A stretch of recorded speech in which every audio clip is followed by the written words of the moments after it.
Assalamualaikum warahmatullahi wabarakatuh. Saya Nisrin Natiro dari Prodi KPI.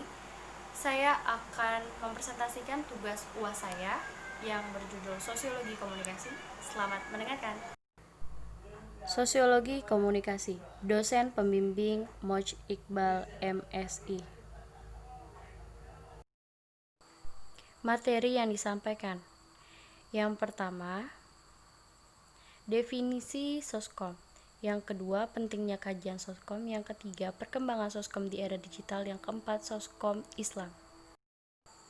Definisi Soskom. Sosiologi komunikasi adalah bentuk interaksi sosial dalam masyarakat yang menjadi penghubung antara masyarakat satu dengan lainnya untuk menciptakan keteraturan sosial dalam masyarakat. Bentuk komunikasi ini bisa dilakukan secara individu dan juga kelompok dalam proses timbal balik yang diperlukannya.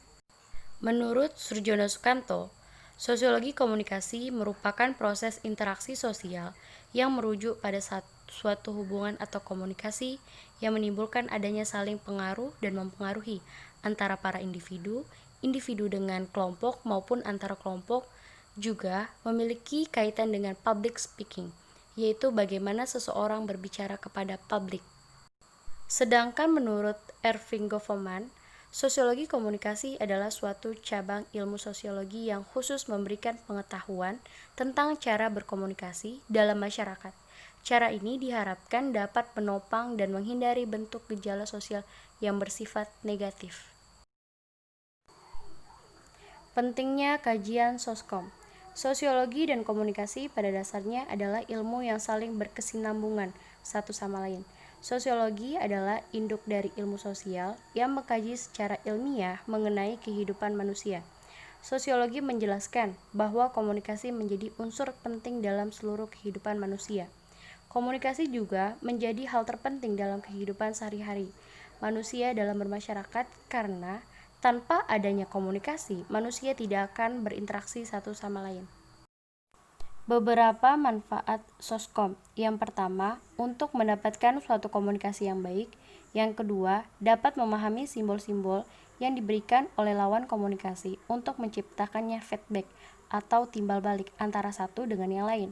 Yang ketiga, terciptanya kontak sosial yang menjadi lebih bermakna sehingga kehidupan sosial menjadi lebih baik dan hidup. Yang keempat, menciptakan kepekaan sosial. Perkembangan Soskom di era digital. Perkembangan Soskom di era digital sudah sangat pesat dirasakan, seperti halnya berinteraksi.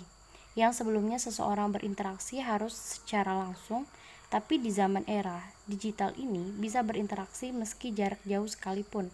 Di zaman era digital ada banyak penemuan terbaru dan canggih, itu dapat mempermudah manusia dalam melakukan hal apapun. Contoh, pada COVID-19, ia menganjurkan seseorang untuk stay di rumah karena menerbaknya suatu virus dan itu menghambat seseorang untuk kontak secara langsung. Tapi di zaman era digital ini, manusia tidak perlu khawatir.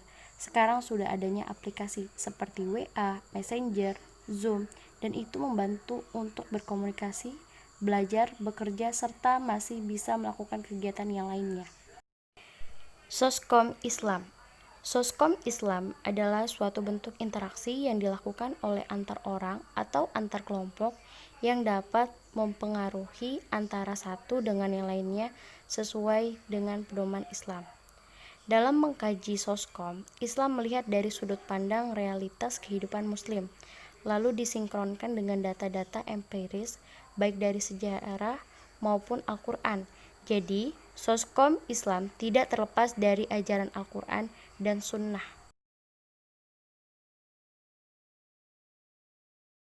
Saya akhiri, wabillahi taufiq wal hidayah. Wassalamualaikum warahmatullahi wabarakatuh.